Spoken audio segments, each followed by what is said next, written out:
کہ ایک طرف جو میس ڈپورٹیشن کا سلسلہ جاری ہے، اس کے اثرات لیبر فورس پر کتنے گہرے پڑ رہے ہیں، کیونکہ اگر یہاں پر لیبر فورس میں کمی ہو جاتی ہے تو پھر یقیناً پروڈکٹس جو ہیں وہ مینوفیکچر نہیں ہوں گی، اور اس کے علاوہ بہت سی فیلڈز ہیں جس میں ورکنگ کلاس کے لوگ موجود نہیں ہوں گے، لیبر فورس وہاں پہ موجود نہیں ہوگی، جس کی وجہ سے پرائسز جو ہیں اوپر چلے جائیں گی وغیرہ وغیرہ. تو اس کے ابتدائی جو اثرات تھے وہ ہمارے سامنے آنے شروع ہو گئے. جہاں تک میس ڈپورٹیشن کا تعلق ہے تو وہ آپ کو معلوم ہے کہ اسے ہیڈ لائنز میں ہم وہ نیوز نہیں دیکھ رہے ہیں، لیکن سلسلہ اسی طرح سے جاری ہے. شروع میں کوشش یہی کی گئی تھی ایڈمنسٹریشن کی جانب سے کہ کچھ ایسے امیجز دکھائے جائیں کہ جس کی وجہ سے جو لوگ یہاں پہ لیگل حیثیت میں نہیں ہیں ان کے دلوں میں خوف سما جائے اور وہ اپنے طور پر یہ ملک چھوڑ کے چلے جائیں. لیکن اس کے اور بھی بہت سے اثرات مرتب ہوئے ہیں جو آہستہ آہستہ ہم دیکھ رہے ہیں انتہائی نیگیٹو ہیں. تو اب ہم یہ دیکھ رہے ہیں کہ ہیڈ لائنز کے اوپر اور جو ویڈیو کلپس آتی تھیں اور جو سوشل میڈیا پہ آ رہا ہے کہ وہاں پہ بڑے خوفناک انداز میں لا انفورسمنٹ لوگوں کو جو ہے وہ ڈریس کیا گیا ہے، اور جس طریقے سے وہ ان آتھورائز لوگ جو ہیں ان لافل اسٹیٹس میں ان کے پیچھے بھاگ رہے ہیں، ان کو اریسٹ کر رہے ہیں، بچے رو رہے ہیں، خاندانوں کو جو ہے ایک دوسرے سے علیحدہ کیا جا رہا ہے، ایئرپورٹ سے جو ہے وہ فلائٹس یہاں سے نکل رہی. تو بڑے ایک عجیب سا گمبھیر سی فضا قائم ہوئی تھی جو ہمیں جس کی تصاویر اور جس کی ویڈیوز جو ہے وہ دکھائی جا رہی تھی. لیکن اب وہ ویڈیوز اتنی نہیں آ رہی کیونکہ اس کا ایک بیک لیش ہوا ہے. بیک لیش یہ ہے کہ جو ووٹرز ہیں وہ یہ کہہ رہے ہیں، خاص طور پہ وہ ووٹرز کہ جنہوں نے ڈونلڈ ٹرمپ کو ووٹ دیا اور انہیں پاور میں لے کے آئے، انہوں نے کہا کہ یہ جو ہے perhaps is too much.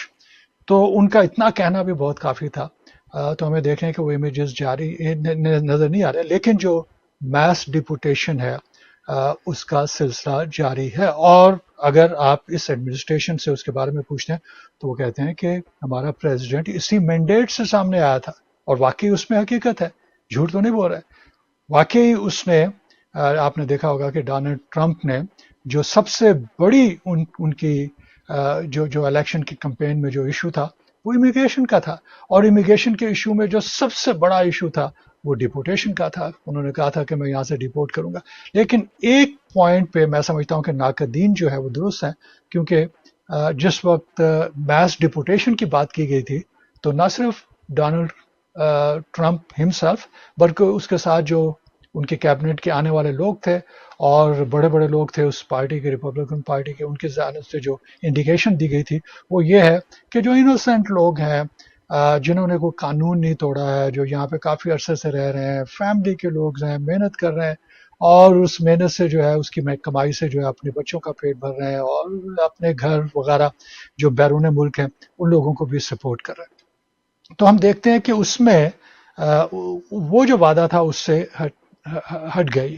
اور اس میں یہ کہا گیا تھا کہ ہم ان لوگوں کے خلاف جائیں گے کہ جنہوں نے سیریس کرائمز وغیرہ کیے ہیں. تو اس وقت جو رپورٹس آ رہی ہیں، جو ڈیٹا آ رہا ہے، اس میں ہم دیکھ رہے ہیں کہ نہ صرف یہ کہ جنہوں نے کرائم کیے ہیں ان کو پکڑا جا رہا ہے، اور بڑی اچھی بات ہے کہ ان کو پکڑا جانا چاہیے، لیکن ایسے لوگ